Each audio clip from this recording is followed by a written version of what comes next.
कुछ स्वादिष्ट है बनाना तो playrecipes.com पे जरूर है आना। आजमगढ़ नाम के राज्य में हरिसेन नाम का राजा राज्य करता था। उसकी 2 संतानें थी, राजपुत्र शिव और राजकुमारी शिवांगी। उनके राज्य की प्रजा बहुत ही सुखी थी।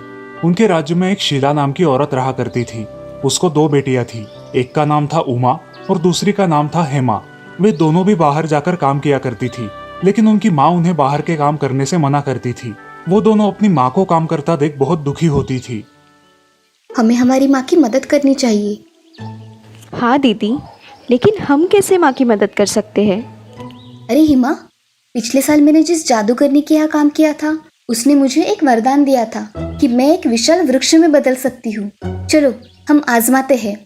उसके लिए मुझे एक पानी का घड़ा और 1 कटोरी गुलाब की पंखुड़ियाँ लगेंगी। जाओ, तुम लेकर आओ। हेमा सारा सामान ले आती है। अब हेमा, तुम मेरे ऊपर ये गुलाब की पंखुड़ियाँ डालो और मैं एक बहुत बड़े फूल वाले वृक्ष में परिवर्तित हो जाऊंगी। और तुम मेरे फूल बहुत ही सावधानी से तोड़ना। किसी भी पत्ते या टहनी को कोई नुकसान नहीं होना चाहिए। ठीक है दीदी। उमा अब नीचे बैठ जाती है और मन ही मन कोई मंत्र पढ़ती है। तब हेमा उसके बदन पर गुलाब की पंखुड़ियां डालती है। देखते ही देखते उमा एक फूलों वाले वृक्ष में परिवर्तित हो जाती है। ये देख हेमा बहुत खुश हो जाती है और 2 टोकरी भर के फूल बड़ी सावधानी से तोड़ती है। उसके बाद वो उसके बदन पर एक घड़ा पानी डाल देती है। अब उमा वापस एक लड़की में परिवर्तित हो जाती है। दीदी, ये फूल कौन बेचने जाएगा? मैं जाती हूँ नगर में फूल बेचने के लिए। अब उमा राजमहल के बाहर फूल बेचने खड़ी हो जाती है। फूल ले लो, फूल, ताज़ा ताज़ा फूल ले लो। तभी उसकी आवाज शिवांगी सुन लेती है और शिवांगी अपने माँ के पास चली जाती है। माँ, मुझे एक सुंदर फूल दिखे हैं। वो बेचने एक लड़की बाहर खड़ी है। क्या मैं उसे महल में बुला लूं? हाँ, बुलाओ। तभी शिवांगी नौकरों से कहकर उमा को अंदर बुलाती है। नमस्ते महारानी, आपने बुलाया? हाँ, हमने बुलाया आपको। जी महारानी जी, क्या सेवा कर सकती हूँ मैं आपकी? ये फूल बहुत ही पसंद है राजकुमारी शिवांगी को। इसके कितने दाम लोगी? मैं क्या बोलूँ, हम गरीब लोग हैं महारानी जी। आप जितना दोगी मैं उतना ले लूँगी। ठीक है। रानी वो फूलों की टोकरी ले लेती है और एक सोने के सिक्कों से भरी हुई पोटली उमा को देती है। उमा वहां से चली जाती है। अब उमा भी सोने के सिक्के मिलने की वजह से बहुत खुश है। हेमा भी ये देखकर खुश हो जाती है। अब दोनों भी प्रतिदिन फूल निकाला करती थी और उन्हें बाजार में जाकर बेचा करती थी। राजकुमारी भी लगभग हर रोज वो फूल खरीदा करती थी। ये फूल हर रोज कौन लाता है? ऐसे फूल तो मैंने कहीं नहीं देखे। मुझे इन फूलों का पेड़ देखना है। राजकुमार, हमारे यहाँ ये फूल एक लड़की लेकर आती है। मुझे पता नहीं कि वो फूल कहाँ से लाती है, मगर हाँ, उसके घर का पता मुझे पता है। इन सुंदर फूलों का पेड़ तो देखना ही चाहिए। अब राजकुमार घोड़े पे सवार होकर उमा के घर पहुंच जाता है। उमा और हेमा अपने बगीचे में चली जाती है और हेमा और उमा रोज की तरह अपना काम करने में लग जाती है। अंत में उमा अपने मूल रूप में आती है। राजकुमार ये सब देख लेता है और उमा की सुंदरता पर फिदा हो जाता है। वो राजमहल आकर अपने पिता से कहता है, पिताजी, आज मैंने एक लड़की को देखा है और मुझे वो बहुत पसंद आई है। आपको कोई लड़की पसंद आई है यानी कि वो काबिल तारीफ होगी। हम कल ही उसके घर वालों से बात करेंगे। धन्यवाद पिताजी। अब महाराज अपने सैनिकों को बुलाकर उसकी माँ को महल आने के लिए बोलते हैं और सैनिक शीला के घर जाकर उसे बुलावा भेजते हैं। उमा, हेमा, जल्दी बाहर आओ। महल से बुलावा आया है। फूल वाली लड़की कौन है? मुझे कोई बताएगा ये क्या हो रहा है? तभी हेमा और उमा माँ को उनका फूल बेचने का किस्सा बताती है। ये सुनकर उनकी माँ बहुत दुखी हो जाती है और अगले दिन क्या होगा इस चिंता में डूब जाती है। अगले दिन सुबह शीला राजमहल में गई। तब महाराज और महारानी एक मेज पर बैठे हुए थे और किसी का इंतजार कर रहे थे। शीला महल में आई। महाराज, क्या सेवा कर सकती हूँ मैं आपकी? कुछ गलती हुई है मुझसे? अरे आइए आइए, बैठिए। हमने आपको आज कुछ खास काम के लिए बुलाया है। कैसा काम महाराज? हम हमारे राजकुमार शिव के लिए आपकी बेटी उमा का हाथ मांग रहे थे। क्या आपको ये रिश्ता मंजूर है? महाराज, हम ठहरे गरीब लोग, हमारी और आपकी बराबरी कहाँ? हमें सिर्फ आपकी बेटी चाहिए, बाकी का मैं संभाल लूंगा। ये तो मेरे लिए गौरव की बात है महाराज। कि मेरी बेटी आपके यहाँ शादी करके आएगी। तो ये रिश्ता मैं तय समझूं? हाँ महाराज। अब एक शुभ मुहूर्त पर शिव और उमा की शादी हो जाती है। उमा, मैं चाहता हूँ कि तुम तुम्हारे फूलों से पूरे राजमहल को महकाओ। ये आप क्या बोल रहे हो? अरे मुझे सब पता है कि तुम एक पेड़ भी बन सकती हो। राजकुमार और उमा बाग में चले जाते हैं और राजकुमार उसके बदन पर गुलाब की एक कटोरी पंखुड़ियां डालता है। उमा एक फूलों वाले वृक्ष में परिवर्तित हो जाती है। ये सब देखकर राजकुमार बहुत खुश हो जाता है। अब पूरे राजमहल में फूलों की खुशबू फैल जाती है। राजकुमारी शिवांगी अब ये सब खिड़की से हर रोज देखने लगी और मन ही मन उसे जलन होने लगी। ऐसे ही एक दिन उसने महाराज और महारानी की अनुमति ली और उमा को लेकर बाहर खेलने गई। शिवांगी, तुम उसे बाहर ले जा रही हो, मगर उसका ख्याल रखना, ठीक है? ठीक है पिताजी। शिवांगी उमा को लेकर अपनी सहेलियों के साथ खेलने चली जाती है। अब शिवांगी अपनी सहेलियों को दिखाना चाहती है कि उमा कैसे वृक्ष में परिवर्तित होती है। वो उमा से कहती है, उमा, चलो मेरी सहेलियों को तुम एक फूलों वाले वृक्ष में परिवर्तित होकर दिखाओ। क्या फिजूल की बात कर रही हो शिवांगी? मैं क्या कोई जादूगर हूँ? मुझे सब पता है, अब कराती हो कि नहीं? मैंने तुम्हारे साथ आकर बहुत बड़ी गलती कर दी। उमा वो सारे नियम शिवांगी और उसकी सहेलियों को समझाती है और गौर से बताती है कि जल्दबाजी में पत्ते और टहनियां ना तोड़े। अब सारी सहेलियां सामग्री लेकर आती है और उमा को नीचे बिठाकर बड़े ही बेढंगे तरीके से उस पर गुलाब की पंखुड़ियां डालती है। उमा एक फूलों वाले वृक्ष में परिवर्तित हो जाती है। अब सारी सहेलियां बहुत खुश हो जाती है और पेड़ के फूल तोड़ने लगती है। तभी जोरों की बारिश शुरू होती है और सारी सहेलियां जल्दबाजी में पेड़ की टहनियां तोड़ देती है। एक सहेली जल्दबाजी में ही उस पेड़ पर एक घड़ा पानी छिड़क देती है और सारी सहेलियां और शिवांगी वहां से भाग जाती है। अकेली उमा वहां घायल और विकलांग अवस्था में पड़ी रहती है। आखिर वो एक राह गुजरते आदमी से मदद मांगती है। वो आदमी उमा को अपनी बग्गी में बिठाकर उसके घर छोड़ देता है। उसे इस हालत में देख उसकी माँ बहुत परेशान हो जाती है। वो उसका इलाज करवाती है। वहाँ राजमहल में शिवांगी, उमा कहाँ है? वो नहीं आई? कहाँ छोड़ के आई हो उसे? आ जाएगी खुद ब खुद। महारानी राजकुमारी शिवांगी से पूछताछ करने की कोशिश करती है, लेकिन वो उन्हें कुछ नहीं बताती। राजकुमार शिव उमा को पूरे राज्य में ढूंढते हैं, लेकिन वो कहीं नहीं मिलती। ऐसे ही एक दिन राजकुमार उमा के घर के पास से गुजरते हैं। अचानक उन्हें उमा उसके घर दिखाई देती है। वे तुरंत उसके पास जाते हैं। राजकुमारी, तुम यहाँ हो? मैंने तुम्हें पूरे नगर में ढूंढ लिया, मगर तुम कहीं नहीं मिली। तुम यहाँ क्यों आए हो? मैं मेरी बेटी को तुम्हारे साथ नहीं भेजूंगी। शीला राजकुमार को सारा किस्सा बता देती है। शिवांगी को उसके किए की सजा जरूर मिलेगी और उसे उचित दंड हो, इसका इंतजाम मैं करूंगा। अगर आप शिवांगी को माफ कर देंगे तो ही मैं महल में वापस आऊंगी। ठीक है राजकुमारी। अब राजकुमार उसे उसकी बात मान के अपने राजमहल ले जाता है। शिवांगी उससे माफी मांगती है। उमा ने तो उसे पहले ही माफ कर दिया था। अब महाराज राजकुमार शिव और राजकुमारी उमा का राज्याभिषेक कर देते हैं और वो राज्य के महाराज और महारानी बन जाते हैं। महाराज शिव अपनी रानी का अच्छे से ख्याल रखते हैं और अब वो दोनों खुशी खुशी अपना जीवन व्यतीत करते हैं। इस कहानी से हमें ये सीख मिलती है कि हमें हमेशा दूसरों के काम आना चाहिए, लेकिन कोई हमारी अच्छाई का फायदा उठाए तो उसे सबक भी सिखाना चाहिए, क्योंकि चुप रहना भी बहुत बड़ा गुनाह है। सुंदरपुर नगर में शंभू नाम का एक लकड़ियों का कारागिर रहता था। उसे एक लड़की थी जिसका नाम था राधा। राधा बहुत ही होनहार और होशियार लड़की थी। शंभू का एक मित्र था हरिया, जो खेतों में काम किया करता था। उसकी बेटी थी श्यामा। दोनों भी बहुत अच्छे दोस्त थे। उनकी बेटियां भी अच्छी सहेलियां थी। एक दिन गांव में बहुत घबरा देने वाली घटना होती है। गांव के पास एक पुराना कुआं होता है। उसके पास गांव के एक आदमी की लाश दिखाई देती है। ये सब देखकर गांव वाले बहुत डर जाते हैं। उस आदमी को किसने मार डाला और क्यों मार डाला, ऐसे बहुत सारे सवाल गांव वालों के मन में होते हैं, मगर उन सवालों का कोई जवाब नहीं मिलता। इसीलिए सब लोग यही समझ लेते हैं कि कुएं पर किसी भूत का साया है जो ये सब कर रहा है। दूसरे दिन पंचायत में गांव के सरपंच जी लोगों को एक निर्णय सुनाते हैं। गांव के उस कुएं पर भूत का साया है, इसलिए कोई भी उस कुएं से पानी नहीं भरेगा। सब लोग हाँ कहकर सरपंच जी की बात मान लेते हैं। अब गांव का कोई भी इंसान उस कुएं के पास नहीं जाता और ना ही उसका पानी भरता है। चंदा मौसी, क्या सच में कुएं पर भूत होगा क्या?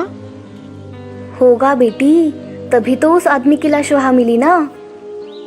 गांव की औरतें भी शाम होने से पहले ही पानी भर लिया करती थी और रात को उस गांव में कोई भी बाहर नहीं निकलता था। ये सब राधा और श्यामा को कुछ अजीब लगता है, मगर वो घर वालों की वजह से बाहर नहीं निकलती। एक दिन ऐसे ही, अरे श्यामा, क्या सच में भूत वूत होते हैं क्या? क्या पता राधा, मगर भूत वूत तो कुछ होते ही नहीं है। हाँ श्यामा, वो तो है, लेकिन हमें इस बात की सच्चाई पता लगानी ही होगी। राधा और श्यामा रात को घर के आंगन में मिलने के लिए आती है। रात में दोनों सहेलियां साथ में मिलकर एक पेड़ के पीछे छुपकर उस कुएं की तरफ देखती है। सारे गांव में बहुत शांतता फैली हुई है। तभी कुएं के पास कुछ हलचल दिखाई देती है। दोनों सहेलियां बहुत डर जाती है, मगर वो उसी जगह खड़ी रहती है।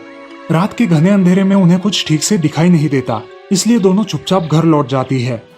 ऐसे ही बहुत दिन बीत जाते हैं, मगर भूत का कोई पता नहीं चलता और गांव के लोगों के दिल में अभी भी डर बैठा रहता है। एक दिन शंभू को जंगल से लकड़ियां लाते समय बहुत देर हो जाती है। जंगल के रास्ते गांव आते समय वो देखता है कि कालू नाम का एक डाकू उसी रास्ते से गांव में जा रहा था। शंभू कालू को बहुत अच्छी तरह से जानता था, क्योंकि शंभू जंगल में बहुत बार लूट चुका था। कालू एक डाकू था जो लोगों से पैसे हड़प लेता था और लोगों ने सुना नहीं तो उनकी जान ले लेता था। अब शंभू को डर लगने लगा। हे भगवान, ये कालू आज भी मुझे लूट लेगा। ऐसा कह के शंभू उसके पीछे दूर खड़ा रहा, उसे जाने दिया और वो उसके पीछे पीछे दबे पांव चलने लगा। शंभू उस कुएं के पास आता है। कालू उस कुएं के पास कुछ कर रहा होता है। कुएं के पास एक पुरानी हवेली थी जिसमें कोई नहीं रहता था। कालू कुएं के पास आकर एक मुर्गी को काटने लगता है और उसका खून वहां छिड़क देता है। बाद में मुर्गी उठाकर वो उस पुरानी हवेली में चला जाता है। अरे ये क्या, ये कालू तो डाकू है और यहाँ ये सब क्या कर रहा है, और मुर्गी को मार के यहाँ से चला गया। देखना पड़ेगा। ऐसा कह के शंभू उस हवेली में जाके देखता है। वहां उसे कालू मुर्गी पकाते हुए दिखाई देता है। इस गांव के लोग तो बेवकूफ ही है। खून आदमी का है या मुर्गी का ये भी नहीं समझ पाते। ये भूतिया कुआं तो मेरे बड़े काम में आया। अच्छी तरह से लोगों के मन में दहशत बैठ गई है। अच्छा, तो ये लोगों को बेवजह डरा रहा है, जिससे लोग हवेली और कुएं के पास ना आ सके। और उस आदमी का खून भी कालू ने ही किया होगा। हर रोज यहाँ आकर खून के निशान भी यही लगाता है। तेरा तो अच्छा भांडा फोड़ करूंगा कालू, रुक जरा। ऐसा कह के शंभू वहां से निकल जाता है और घर आकर सारी बातें घर वालों को बता देता है। घर वालों का तो विश्वास ही नहीं बैठता। तभी राधा बोलती है, पिताजी, उस दिन रात में मैं और श्यामा भी कुएं के पास गए थे, लेकिन अंधेरे की वजह से हम ठीक से कुछ देख नहीं पाए। अरे राधा, ऐसे घर में ना बताकर कहीं मत जाया करो। ठीक है पिताजी, मगर अब हम उस कालू चोर का पर्दाफाश करके ही रहेंगे। ठीक है, कल हरिया चाचा को बुलाकर एक योजना बनाएंगे। चलो अब सो जाओ। ऐसा कहकर सारे लोग सो जाते हैं और सुबह उठकर शंभू और राधा हरिया के घर जाते हैं। हरिया, ओ हरिया, जरा बाहर आना तो। अरे शंभू, आज सुबह सुबह कैसे आना हुआ? कुछ काम है क्या? अरे काम कुछ नहीं, तुम्हें कुछ बताना है। क्या बताना है, बोलो। अरे कल जंगल से लकड़ियां लाते समय बहुत देर हो गई थी मुझे। जंगल के रास्ते से गांव में आते आते मुझे वो कालू चोर दिखाई दिया। वो गांव में घुस रहा था। वो कुएं के पास आया और उसने मुर्गी काटी। मुर्गी काटकर उसका खून वहां पर छिड़क दिया और पुरानी हवेली में चला गया। वो वही रहता है और मुर्गियां पकाकर मजे से खाता है और हम सब लोग भूत भूत करके डरते रहते हैं। क्या कह रहे हो? अगर ये बात सच है तो हमें उसे सबक सिखाना चाहिए। हाँ हरिया, मेरे पास एक योजना है। हम आज रात ही पुलिस को बुला लेंगे और पुलिस के हवाले कर देंगे उसे। क्या कहते हो? पिताजी, चाचा जी, हमारे पास एक बहुत अच्छी योजना है। हम दोनों आज रात को भूत का भेष बना लेंगे और कुएं के पास खड़े हो जाएंगे। जैसे ही कालू चोर आएगा तो हम उसे डराएंगे, जिससे वो अपना गुनाह कबूल कर ले। हाँ चलेगा, मगर तुम ये सब संभल कर करना। श्यामा और राधा ने पूरा पहराव भूत की तरह बना लिया। अब शाम हो गई थी। वे दोनों कुएं की ओर जाकर खड़ी हो गई। सारे गांव वाले पेड़ों के पीछे छुपकर देखने लगे और अब तक पुलिस वाले भी वहां आ गए थे। तभी जंगल के रास्ते कालू चोर वहां आता है। जैसे ही कालू कुएं के पास आता है, वहां खड़े भूतों को देखकर चिल्ला पड़ता है, भूत भूत। हाँ हाँ हाँ हाँ, आओ मेरे पास आओ। तुम खामखा लोगों को मेरा नाम लेके डरा रहे थे, इसीलिए मुझे आना पड़ा। अरे भूत जी, मुझे माफ कर दीजिए, मुझसे गलती हो गई। मैंने जीवन में कई लोगों का खून किया है और आपका नाम लेके इस गांव के लोगों को मैं डराता हूँ। मगर गांव के लोगों ने तुम्हारा क्या बिगाड़ा है? तुम उन्हें क्यों परेशान कर रहे हो? अगर मैं लोगों को डराऊं तो इसमें मेरा ही फायदा था। मुझे रहने के लिए हवेली और लोगों की मुर्गियां खाने को मिलती थी। अगर जरूरत पड़े तो मैं चोरी भी कर लेता था, अगर कोई मेरे बीच में आया तो मैं उसे मार डालता था, लेकिन अब मैं किसी को परेशान नहीं करूंगा। सच बोल रहे हो या ये भी झूठ बोल रहे हो? मैं सच बोल रहा हूँ, आप मेरा विश्वास कीजिए। तभी पुलिस वहां आके कालू को पकड़ लेती है और उसे थाने में ले जाती है। सारे गांव वाले राधा और श्यामा की एक्टिंग की प्रशंसा करते हैं और उनका सत्कार करते हैं। उसी के साथ हरिया और शंभू की सूझबूझ की भी वाह करते हैं। अब गांव वाले निश्चिंत होकर जीने लगते हैं और अफवाहों पर यकीन करना छोड़ देते हैं। तो दोस्तों, इस कहानी से हमें ये सीख मिलती है कि कभी भी अफवाहों पर विश्वास नहीं रखना चाहिए और किसी भी बात की जांच पड़ताल किए बिना किसी भी निष्कर्ष पे नहीं पहुंचना चाहिए। श्रीरामपुर नाम के गांव में सरिता नाम की एक औरत रहा करती थी। वो बहुत ही समझदार थी। उसकी लड़की के सिवा उसका इस दुनिया में कोई नहीं था। सरिता लोगों के यहाँ काम करके अपनी बेटी को पढ़ाती थी। उसकी बेटी सारिका भी मन लगाकर पढ़ाई करती थी। माँ, मैं बड़ी होकर डॉक्टर बनूंगी, फिर तुम्हें काम करने की कोई ज़रूरत नहीं पड़ेगी। हाँ बेटा, जब तुम डॉक्टर हो जाओगी तब मैं एकदम मज़े से रहूंगी। ऐसा कह के सरिता अपने काम पर निकल जाती है। वो सारे गांव में काम किया करती थी, तो उसकी बेटी सारिका घर रहकर अपनी पढ़ाई पूरी करती थी। एक दिन सरिता को घर लौटने में देर हो जाती है। वो जल्दी जल्दी काम खत्म करके घर जाने के लिए निकलती है। रास्ते में एक हैंडपंप के पास गांव के कुछ लड़के दिखाई देते हैं जो एक लड़की को छेड़ रहे होते हैं। सरिता को देखकर वो लड़के डर जाते हैं। आंटी बचाओ, ये लड़के मुझे परेशान कर रहे हैं। क्या चल रहा है यहाँ पर? क्यों उस लड़की को परेशान कर रहे हो? कुछ नहीं आंटी, हम कुछ नहीं कर रहे थे। हाँ, मुझे पता है क्या कर रहे थे। हाथ छोड़ो उसका। ऐसा कहकर सरिता उस लड़की को वहां से ले जाती है। इस सरिता आंटी का कुछ ठिकाना लगाना पड़ेगा। हाँ सच में यार, पिछली बार भी यही बीच में आई थी। इसको रास्ते से हटा देंगे तो हमें कोई भी नहीं रोकेगा। बाकी के लड़के राजू के हाँ में हाँ मिला देते हैं और सब मिलकर एक योजना बनाते हैं। अगले दिन जब सरिता शाम को घर जा रही होती है, तब राजीव और उसके दोस्त पीछे से आकर सरिता पर हमला कर देते हैं। इसमें सरिता अपने प्राण गंवा देती है। वो हैंडपंप के पास पड़कर मर जाती है। दूसरी ओर सारिका अपनी माँ की राह देख देख कर रो रही होती है। तभी सरिता उठकर खड़ी हो जाती है और अरे, मुझे क्या हुआ है? मुझे सिर्फ लगा ही तो है। घर जाती हूँ, बहुत देर हो गई है। सारिका राह देख रही होगी। तभी उसकी नजर अपनी लाश पर जाती है। अरे, ये तो मैं हूँ। मैं यहाँ पर क्यों पड़ी हूँ? वो अपनी लाश को हाथ लगाकर देखती है, तब उसे समझ आ जाता है कि वो मर चुकी है। जिसने भी मुझे मारा है, मैं उसे नहीं छोड़ूंगी। ऐसा कह के सरिता अपने घर चली जाती है। घर में सारिका अपनी माँ की राह देखते देखते रो रही होती है। मैं किसी को नहीं छोड़ूंगी। मेरी बेटी के आंसुओं का बदला लूंगी। अगले दिन सारे गांव वाले हैंडपंप के पास जमा हो जाते हैं और उन्हें वहां सरिता की लाश मिलती है। अरे ये तो सरिता है, इसे किसने मारा? बेचारी की छोटी बेटी है। इसकी तहकीकात पुलिस करेगी। पुलिस पोस्टमार्टम करके बॉडी गांव वालों के हवाले करते हैं। चलो हम इसका अंतिम संस्कार करते हैं। अगले दिन शाम को राजीव गांव के हैंडपंप के पास से गुजर रहा होता है। तभी उसे कुछ आवाजें सुनाई देती है। वो रुक जाता है। कौन है? सामने आओ। मारते हुए तो डर नहीं लगा, अब डर लग रहा है। कौन हो तुम? सरिता आंटी तो नहीं? हाँ, मैं सरिता हूँ। तुमने मुझे क्यों मारा? क्या बिगाड़ा था मैंने तुम्हारा? कुछ नहीं, वो आप हमें हमेशा टोकती थी ना, इसलिए हमें माफ कर दो आंटी। अब तो मैं मर चुकी हूँ। कल तो तुम किसी भी लड़की को छेड़ सकते हो। क्यों, सही कहा ना मैंने?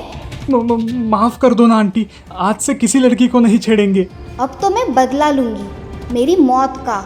ऐसा कह के भूत राजीव को मार डालती है और उसका शरीर गांव के बाहर फेंक देती है। अगले दिन गांव की औरतें पानी भरने के लिए हैंडपंप पर आती है, तो वहाँ उन्हें खून पड़ा हुआ दिखता है। अरे ये सब उस सरिता ने ही किया होगा। लगता है अब वो भूत बन गई है। अरे कुछ भी, ऐसे कैसे होगा? कोई जानवर आया होगा गांव में। तभी कुछ गांव वाले राजीव की लाश गांव में लाते हैं। सारे गांव के लोग अब उस हैंडपंप से पानी भरना बंद कर देते हैं। ऐसे ही 2-3 दिन बाद राजीव के साथी कैलाश, राजेश और रवि एक जगह पर बातें कर रहे होते हैं। अरे राजीव ने सरिता आंटी का खून किया, इसीलिए उसको मार डाला। हमें डरने की कोई जरूरत नहीं है। एक दिन कैलाश रात को गांव से जा रहा था। वो हैंडपंप के पास आते ही उसे डरावनी आवाजें सुनाई दी।